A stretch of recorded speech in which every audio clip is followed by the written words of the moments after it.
Kundalini bodywork is not designed to give us a Kundalini rising, but to prepare the body for one. It brings us into a state of health and balance by allowing orgasmic energy to vibrate in every cell of our body and in every one of our energy centers or chakras. When people give sessions, it can look like things are being done to the other person's energetic body. But this is not the point. The main focus is to hold space, to witness and observe someone else. Most people know that we cannot observe something without influencing it, as quantum physics has recently taught us, and Buddhists have been teaching for thousands of years. When giving or receiving sessions, this understanding is crucial. Regardless of gender, the person receiving the session is mainly in their feminine, and the person giving the session is mainly in their masculine. When in our feminine, we are in a place of surrender, allowance, acceptance, and able to receive, saying yes to our pain and yes to our pleasure, without judgment, resistance, or attachment. This is how we program a non-dual experience into the body, by putting non-judgment, non-resistance, and non-attachment into our bodies. We start to act from this knowledge in day-to-day life. Holding the masculine pole is one of observing and holding space, just being present and aware, being a mirror for the other person in their feminine as they find deep connection with themselves through connection with us. The masculine pole in us, that is really them.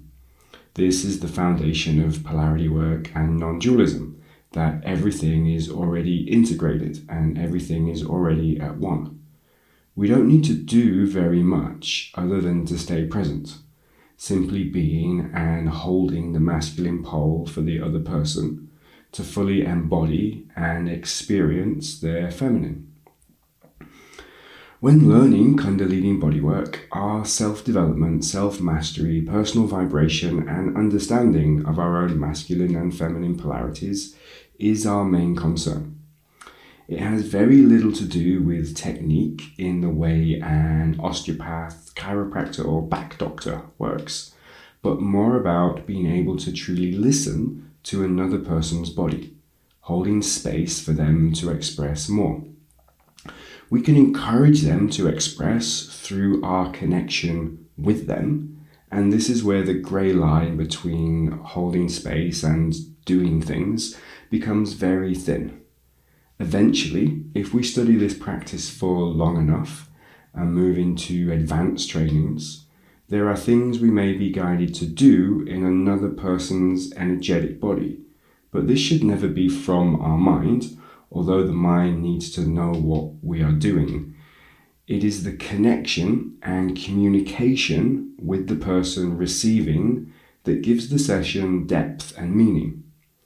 This connection is with their energetic body and emotional bodies, and in brief moments their mind, and for lack of better words, their higher self and subconscious.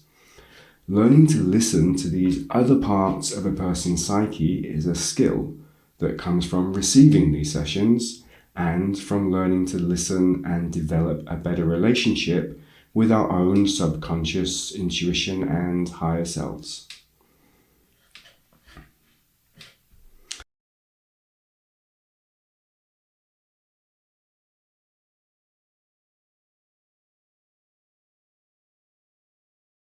When working with Kundalini, there are few right answers, because we are all unique. You might have noticed many accounts of what a Kundalini rising contradict each other, because we are all different and live in a multi-dimensional, multifaceted reality with opposing and alternate timelines in a universe with unlimited potentiality.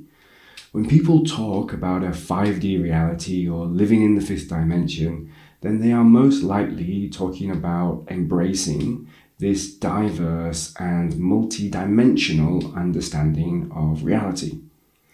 Currently, we are a long way off trusting each other enough to build a society that truly allows us to live together from a fifth dimensional perspective.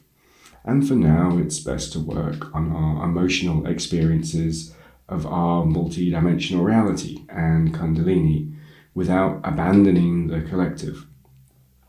As we all have different lessons to learn and purposes in life, how our Kundalini and energetic bodies work and express themselves is in relation to our uniqueness.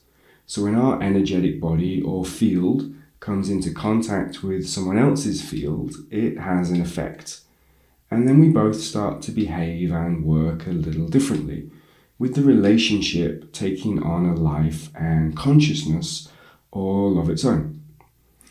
In this sense, many people have different imprints of Kundalini, and when we meet someone with an active imprint of Kundalini or divine energy, it can have an effect on our own.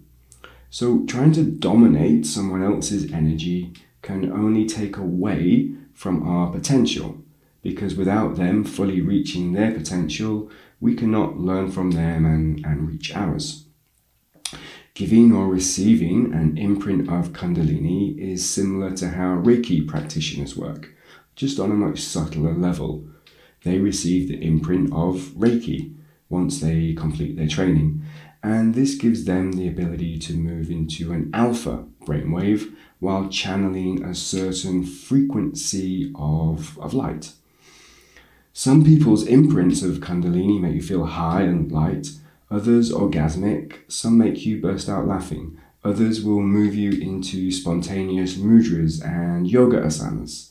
Some look like an exorcism in the clearing process, and occasionally people will speak what sounds like an ancient language, and this can be quite scary with some people, so if it feels wrong, give yourself permission to stop it. Once you've activated your own Kundalini with the help of someone like me or not, it means when working with other people, regardless of what your personal vibration is, over time, you are likely to experience all of these and maybe some more that I have not yet encountered, because you're helping someone else access their unique expression of consciousness, of Kundalini, and they're allowing you the privilege of witnessing them. The key to really developing your own imprint of Kundalini is not to overly dominate someone with your energy or perspective, but to inspire and support them enough to find their own. This starts to highlight one of the major dangers of Shaktipat, which we will talk about later.